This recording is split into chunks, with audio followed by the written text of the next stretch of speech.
Era la empleada, él, el viudo millonario, su único punto en común, dos bebés que necesitaban una madre, hasta que el día que la familia de su difunta esposa los acusó de ser amantes, él tuvo que elegir entre su fortuna o su corazón. El autobús urbano traqueteaba, arrancándole un suspiro a Marian cada vez que frenaba bruscamente. Afuera, la ciudad gris y húmeda daba paso, kilómetro a kilómetro, a un paisaje de imponentes verjas y mansiones ocultas tras la frondosidad. Apretó contra su pecho la vieja bolsa de tela donde guardaba sus escasas pertenencias. Era todo lo que tenía. Antes de seguir, nos gustaría saber desde dónde nos estáis viendo. Ponlo en los comentarios. Cuando las enormes puertas de hierro forjado de la residencia de La Vega se abrieron con un run run electrónico, el corazón le dio un vuelco. El camino serpenteante desembocó en una estructura que más que una casa parecía un palacio de piedra clara y ventanales inabarcables. Al salir del autobús, la humildad de sus zapatos gastados se hundió en la grava perfectamente dispuesta. Al llamar al timbre, una mujer de rostro severo y traje impecable la hizo pasar. El silencio dentro era opresivo, roto solo por el tenue tic-tac de un reloj de péndulo gigante. Todo brillaba con una frialdad de museo, los suelos de mármol, las escalinatas de roble, los retratos de personas serias que parecían juzgarla desde sus marcos dorados. La señora Elvira la espera en la biblioteca, dijo la mujer, rompiendo el hechizo de intimidación. Marian asintió, sintiendo el peso de una tristeza ajena que impregnaba el aire. Al seguir a la empleada, su mirada se cruzó por una fracción de segundo con la de un hombre alto y de gesto devastado que bajaba la escalera. Iba impecablemente vestido, pero sus ojos eran un desierto de dolor. Julio de la Vega, el viudo, el dueño de todo esto. Él ni siquiera la registró. Era solo una sombra más en su lujoso purgatorio, y sin embargo, en ese instante, Marian supo que su vida sencilla había terminado para siempre. La mansión era un mausoleo de lujo. Un silencio pesante, roto solo por el leve crujir de la madera noble, envolvía cada habitación. Pero no era la quietud del descanso, sino la de una herida abierta. En el aire flotaba el tenue aroma del desinfectante. Un fantasma que se negaba a desaparecer y que hablaba de una enfermedad reciente, de una pérdida brutal. Julio de la Vega se movía por los pasillos como un sonámbulo, su impecable traje una armadura contra el dolor. Sus ojos, antes seguramente llenos de la arrogancia del poder, ahora eran dos pozos vacíos, incapaces de posarse en las dos cunas de roble blanco que descansaban en la penumbra del salón principal. Los gemelos, Mateo y Daniela, eran un recordatorio viviente de todo lo que había ganado y perdido en un mismo suspiro. Su llanto suave parecía desgarrar aún más el alma de aquel hombre roto, quien confiaba el cuidado de su mundo a empleados, mientras él se refugiaba en las frías cifras de su imperio farmacéutico. La riqueza podía comprar comodidad, pero era incapaz de llenar el abismo de ausencia que una mujer, su esposa, había dejado al partir. Pasaron los días y Marian aprendió que su verdadero deber no estaba solo en doña Elvira, sino en el silencio elocuente que emanaba de la habitación contigua. Una tarde, un llanto débil pero persistente la guió hasta allí. Al asomarse, el corazón se le encogió. Dos pares de ojos, húmedos e inquietos, buscaban consuelo en la penumbra. Eran Mateo y Daniela. La niñera asignada estaba distraída en su teléfono, ajena al desamparo. Sin pensarlo, Marian cruzó el umbral. Su instinto, pulido por los años cuidando de su abuela enferma, le dictó cada movimiento. Tomó a Daniela en sus brazos con una ternura que era antagónica a la frialdad del lugar. La pequeña, al sentir el calor y el latido calmante, dejó de llorar de inmediato. Luego, con su mano libre, acarició la mejilla de Mateo, quien cogió su dedo con una fuerza sorprendente. Una paz profunda, casi sagrada, inundó la estancia. Marian empezó a canturrear en un susurro la misma nana con la que su madre la arrullaba a ella, una melodía sencilla y llena de amor que nunca antes había resonado entre aquellos muros de mármol. En ese momento, sintió una conexión visceral, un hilo invisible que se anudaba en su pecho, y la unía a aquellos dos seres que, como ella, parecían perdidos en aquella casa demasiado grande. No era solo lástima, era un flechazo del destino, la certeza de que su vida y la de aquellos bebés estaban entrelazadas para siempre. El trabajo de Julio lo mantenía ausente, sumergido en reuniones y viajes relámpago, pero una noche, regresó más temprano de lo habitual. La mansión estaba inusualmente callada, sin el eco de los llantos que solían llenarla. Intrigado, siguió un suave sonido que provenía de la sala de estar. Allí, detenido en la penumbra del umbral, presenció una escena que le detuvo el aliento. Marian estaba meciendo suavemente a Daniela en sus brazos, cantando una nana cuya melodía sencilla le resultó extrañamente familiar, como un eco de su propia infancia. Su voz era un susurro cálido que envolvía a la bebé. A sus pies, Mateo dormía plácidamente en una manta, un pequeño puño cerrado sobre el dobladillo del vestido humilde de Marian. No era solo la paz en los rostros de sus hijos lo que lo conmovió hasta lo más profundo. Era la expresión de Marian, una dedicación tan pura y desinteresada que iluminaba sus facciones más que cualquier lámpara de cristal. No era la mirada de una empleada cumpliendo una tarea, sino la de una madre. En ese instante, la coraza de Julio se resquebrajó. Por primera vez desde la muerte de Elena, una grieta de esperanza se abrió en su duelo. Aquella joven de mirada sincera no solo cuidaba de su madre, estaba salvando a sus hijos,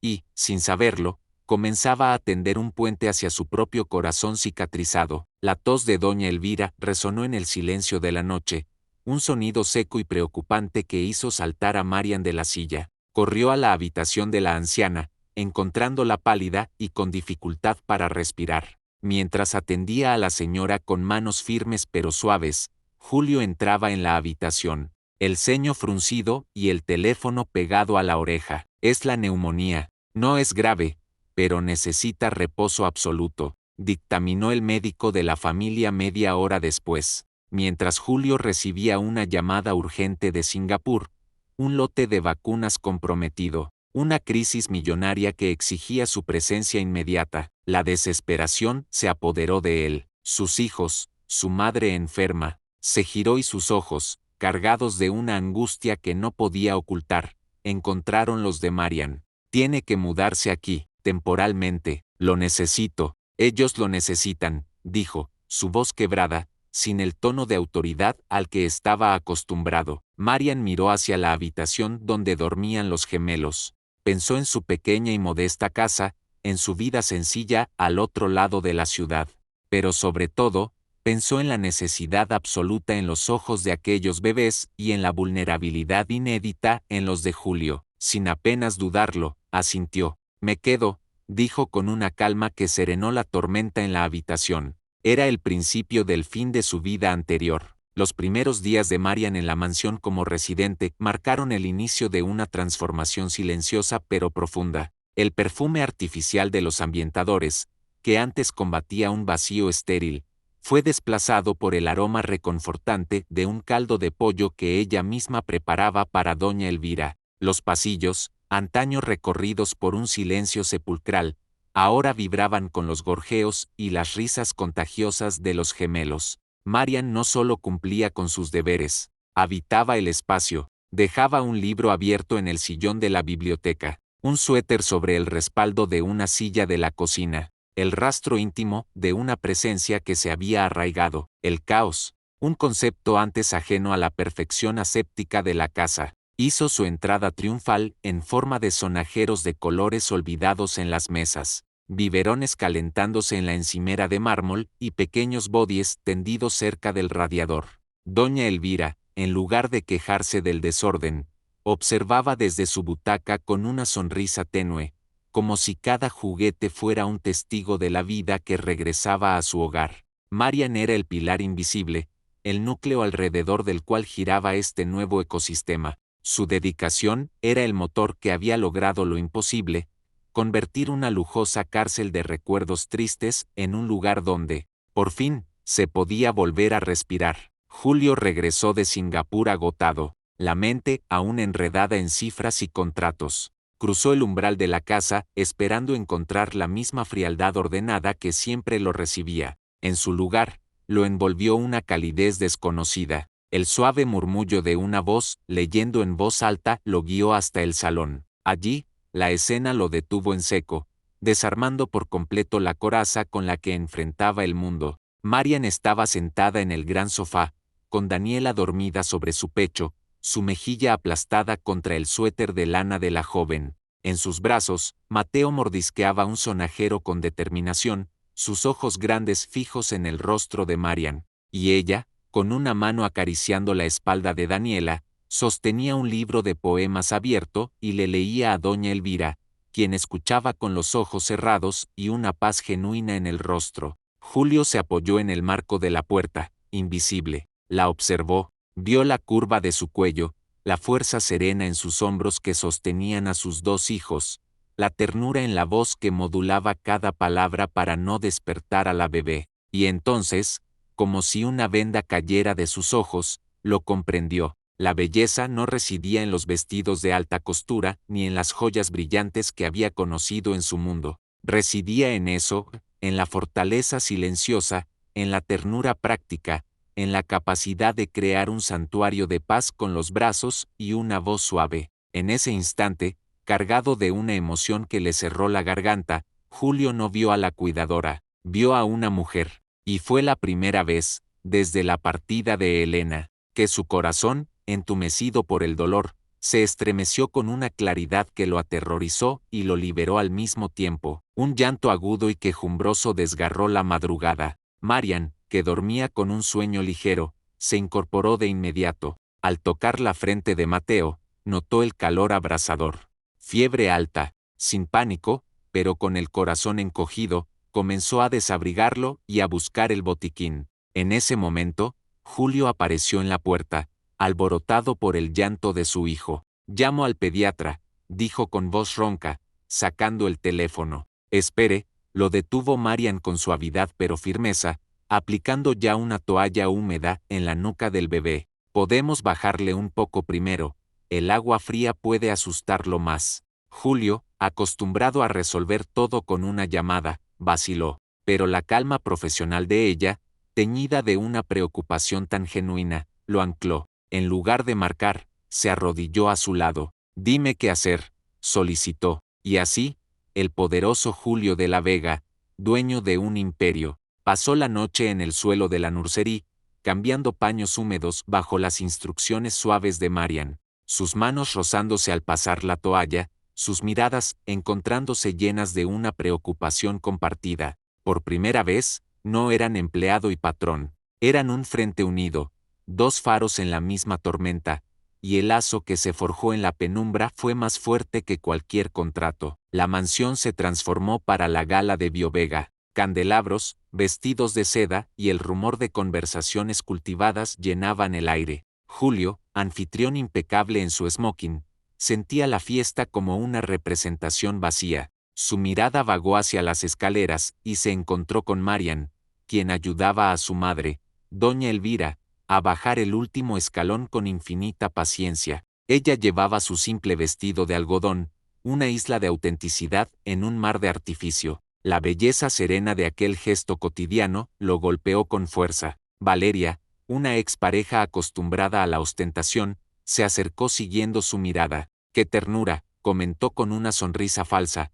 «ver a la ayuda tan integrada en la familia. Casi parece de la casa». La palabra «ayuda», cargada de desprecio, actuó como una cerilla en la gasolina. Julio se volvió hacia ella, y su voz, fría y cortante, silenció a los que estaban cerca. «Esa mujer, Valeria, es el pilar de esta familia. Le ruego que se dirija a ella con el respeto que merece, o la puerta está ahí». El silencio incómodo que siguió, y la mirada de asombro de la propia Marian, le dejaron una certeza absoluta. Lo que sentía por ella no era gratitud, era algo mucho más profundo y peligroso. Julio no podía dormir.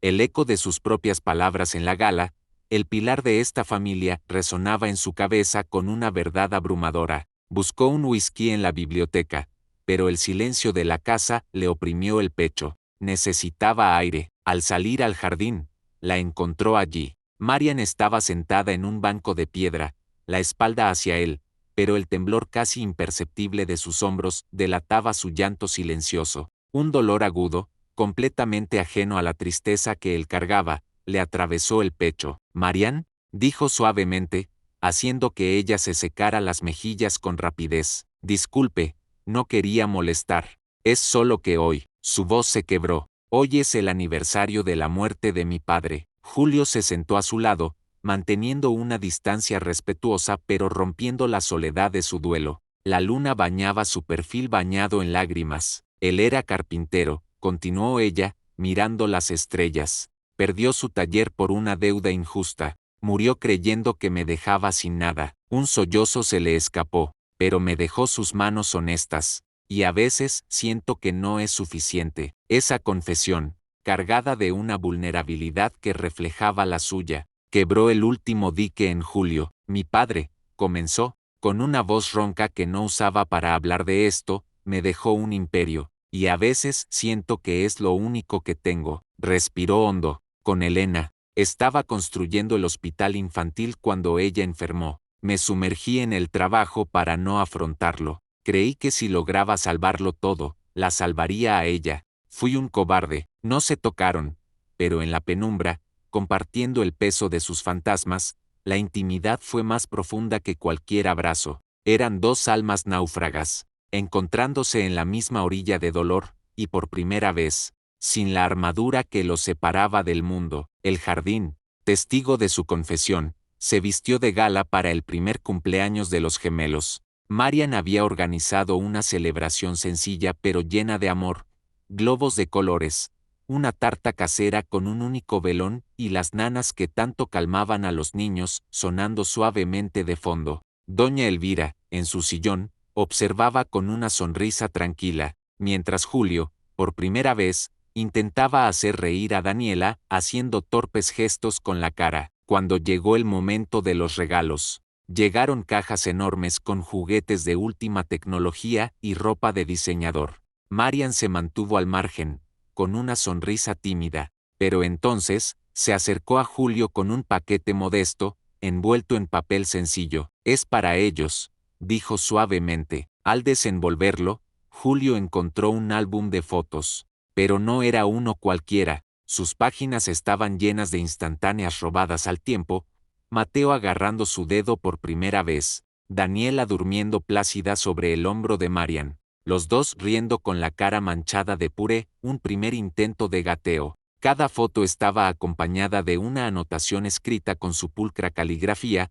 «Hoy Daniela me sonrió a propósito», Mateo dijo Aba, era la crónica de su felicidad, el registro de una vida que él, sumido en su dolor, casi había pasado por alto. Julio pasó las páginas con una incredulidad que se transformaba en emoción. Aquel álbum era el regalo más valioso que Anjone podría haberle dado, la memoria de la infancia de sus hijos, de vuelta. Al alzar la vista, con los ojos brillantes, no supo encontrar las palabras. En su lugar, le tendió un sobre. Dentro, no había dinero ni joyas. Había un billete de avión con su nombre y una nota escrita por él, un viaje a la ciudad donde creciste, una semana, sin obligaciones, yo me quedo con ellos, confío en ti. Era el regalo de su libertad, la prueba máxima de que su lugar allí ya no era el de una empleada, sino el de alguien en quien podía depositar lo más preciado, su familia, la felicidad,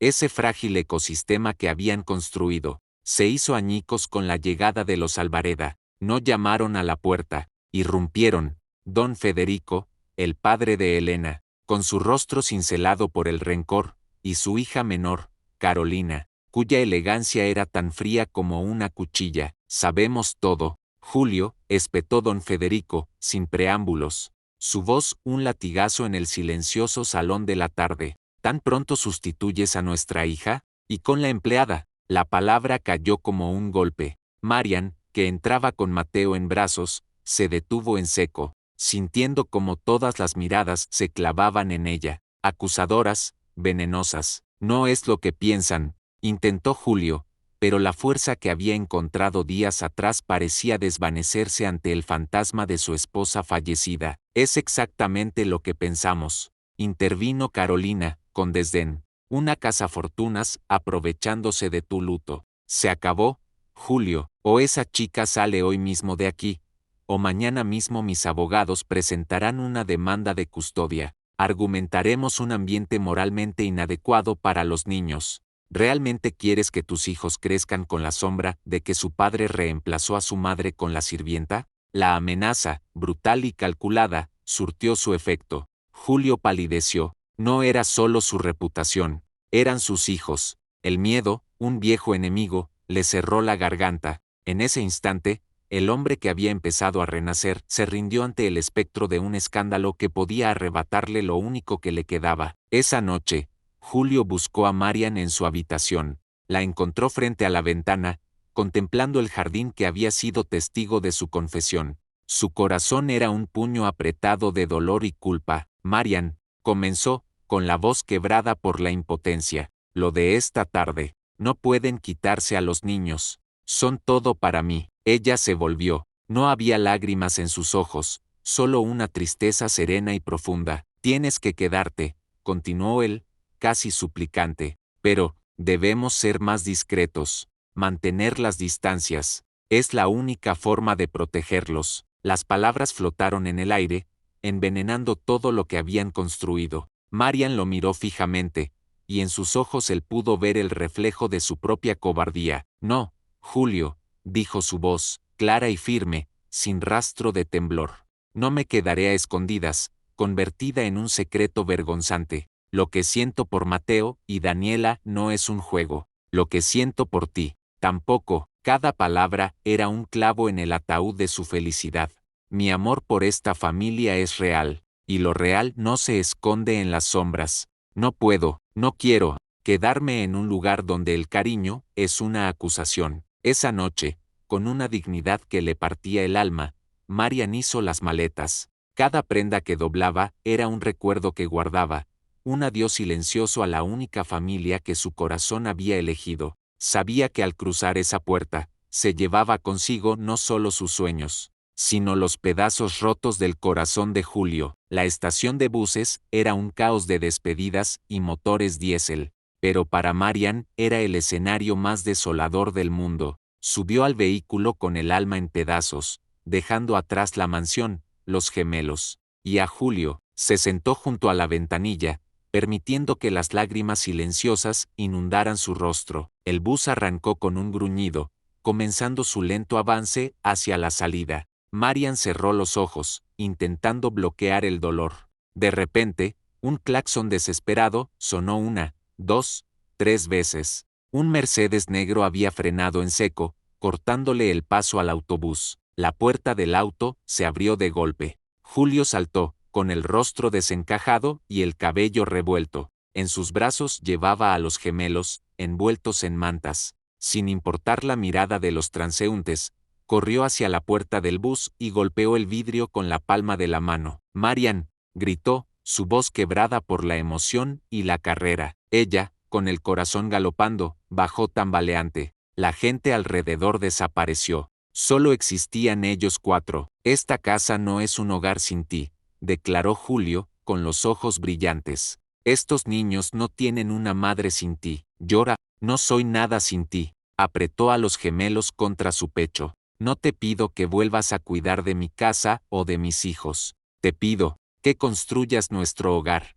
que seas mi compañera, mi esposa, la mujer a la que amo. La confesión, tan pública como sincera, disolvió el último resto de su dolor. Antes de que ella pudiera responder, Julio añadió, eres la elección de mi corazón, Marian, y el corazón no se equivoca. Un año después, la luz del atardecer bañaba el jardín de la casa, ahora lleno de flores sencillas que Marian había plantado. No era la perfección escénica de antes, sino un espacio vivo, donde un caminador de bebés compartía sitio con las rosas. En el centro, sobre una manta, Marian jugaba con Mateo y Daniela, quienes daban sus primeros pasos tambaleantes entre risas. Llevaba en el dedo una sencilla alianza de plata, el mismo metal del anillo que Julio, sentado a su lado, no se cansaba de mirar en su mano. Doña Elvira, desde su sillón, observaba la escena con una paz que sanaba años de silencio.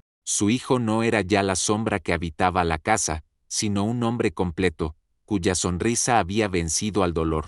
Julio tomó la mano de Marian, entrelazando sus dedos. No hubo discursos grandilocuentes, ni promesas exageradas. Solo el silencio cómplice de quien ha encontrado su puerto después de la tormenta. La mirada que compartieron contenía el viaje entero, la pérdida, la duda, la lucha y, al final, esta victoria tranquila. Marian posó su cabeza en su hombro, mirando a los gemelos que corrían hacia el abrazo de su abuela. Esta familia no se había formado por la sangre ni el deber, sino por la elección valiente de amar contra viento y marea. Y en ese jardín, entre risas infantiles y manos entrelazadas, comprendieron que el amor más verdadero no es el que llega primero, sino el que se queda para siempre. Si te gustó esta historia, suscríbete al deje un mensaje gusta.